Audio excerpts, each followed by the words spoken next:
Vamos voltar a falar do acidente na BR-101 na Serra envolvendo um carro de passeio e uma carreta que transportava granito. 3 pessoas da mesma família morreram. Para a Polícia Rodoviária Federal, a causa desse acidente foi excesso de velocidade da carreta. O motorista está foragido.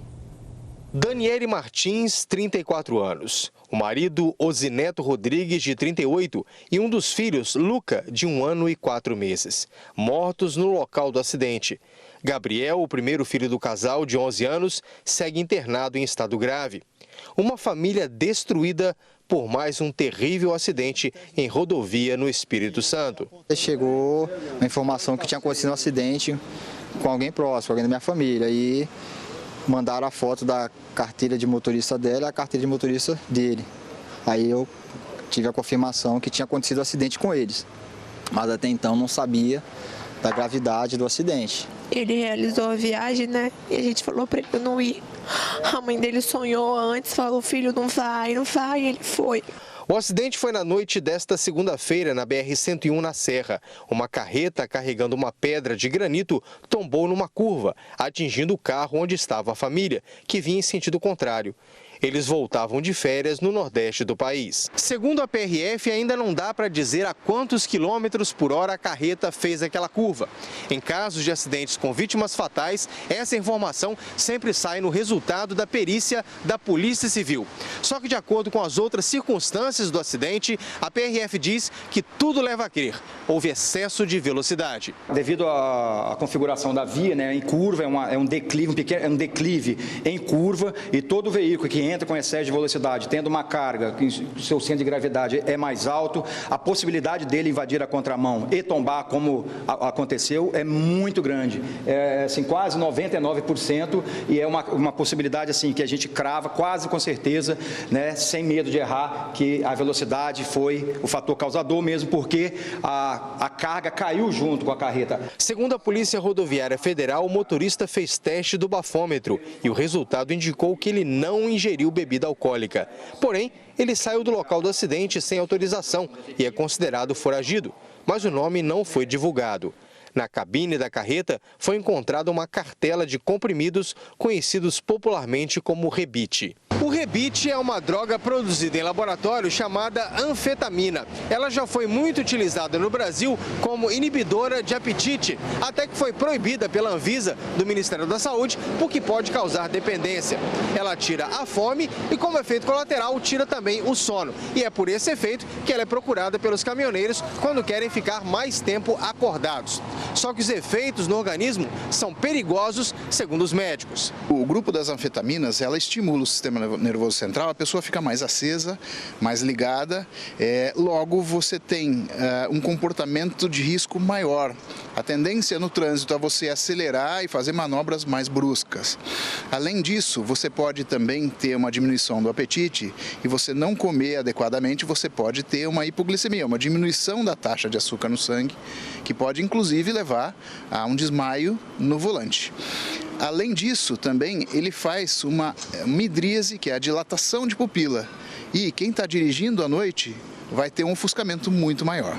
Segundo a PRF, só há uma suspeita de que o caminhoneiro tenha ingerido a substância, mas isso só poderá ser confirmado com exame de sangue, a ser determinado pela Polícia Civil. Não há irregularidades na nota fiscal, como chegou a ser informado antes pela PRF. A pedra estava sendo devolvida, por isso havia partes não preenchidas.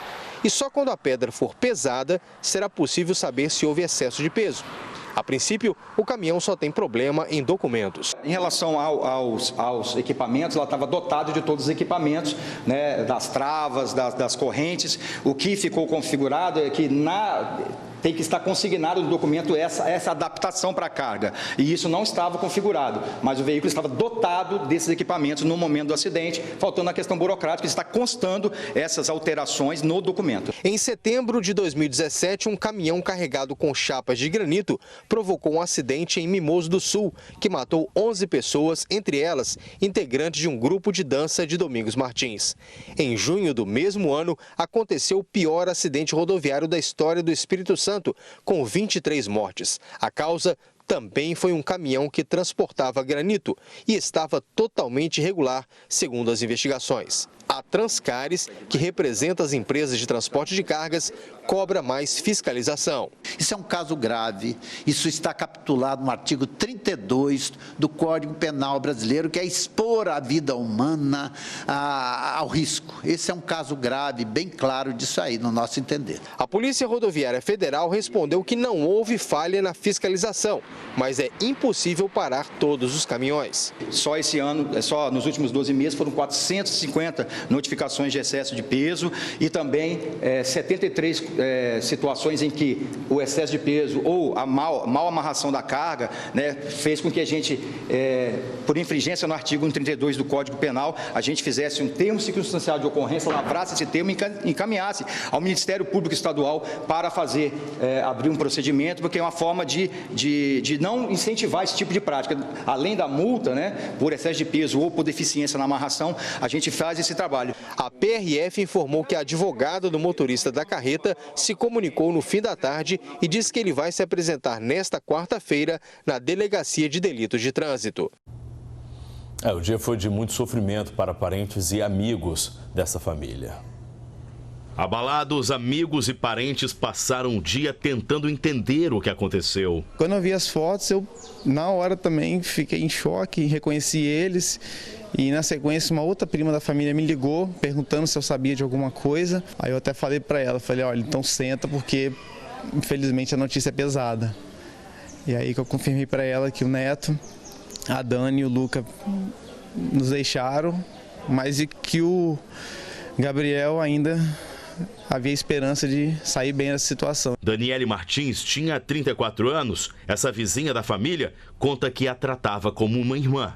Não tem nem explicação, entende? Porque perder uma pessoa assim, a gente nunca espera por isso, né? Então é uma amiga, nós sempre falávamos que nós era irmã. Daniele foi criada pela tia, que precisou ser medicada e não teve condições de conversar com a nossa equipe de reportagem. Depois que se casou com Osineto, o casal continuou morando na mesma casa, na companhia da tia. Foi ao lado da residência que ele montou uma assistência técnica de telefones celulares. Na porta, o aviso do período de férias. A previsão era que o comércio voltasse a funcionar depois do dia 14, quando a família iria retornar de uma viagem ao Nordeste. A Daniela estava de férias, né? Então há 7 dias foram fazer um passeio pelo Nordeste, né? E assim ontem, né, na volta, né, já para casa, aí aconteceu esse acidente. William lembra com carinho do primo. É um cara que não tenho o que dizer, tipo, era amigo para toda a obra.